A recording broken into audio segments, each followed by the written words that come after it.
Iran અને Israel America વચ્ચેની તણાવભરી સ્થિતિને લઈને હવાઈ સેવા પર અસર પડી છે અને મુસાફરો અટવાયા છે।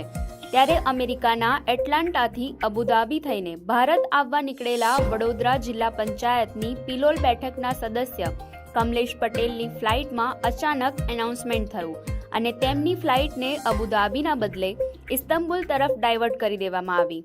ત્યારે હવે તેઓ ભારત પહોંચવાની બદલે ઇસ્તંબુલની હોટલમાં રોકાવા માટે મજબૂર બન્યા છે।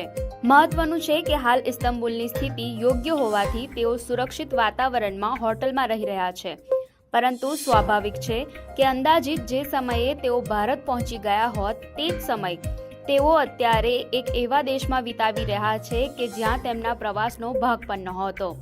જ્યારે આંતરરાષ્ટ્રીય અસુરક્ષિત વાતાવરણ સર્જાય છે ત્યારે પ્રત્યક્ષ કે પરોક્ષ રીતે તેની અસર જે તે દેશ કરતા બહારના નાગરિકોને પણ આ પ્રકારે પડતી હોય છે। હાલ તો તેઓ પોતે સુરક્ષિત રીતે રહી રહ્યા છે, પરંતુ સાથે સાથે ભારત આવવા માટેના બીજા વિકલ્પો પણ તપાસી રહ્યા છે। ઇસ્તંબુલ એરપોર્ટ પર વડોદરાના કમલેશ પટેલ સહિત અનેક મુસાફરો ફસાયા હતા, જેમાંના કેટલાક તો પરત અમેરિકા પણ જતા રહ્યા છે। જો કે હજી કમલેશ પટેલ જે હોટલમાં છે તે ઉપરાંતની આસપાસની હોટલોમાં પણ બીજા ભારતીય મુસાફરો રહ્યા હોવાની વાત જાણવા મળી છે।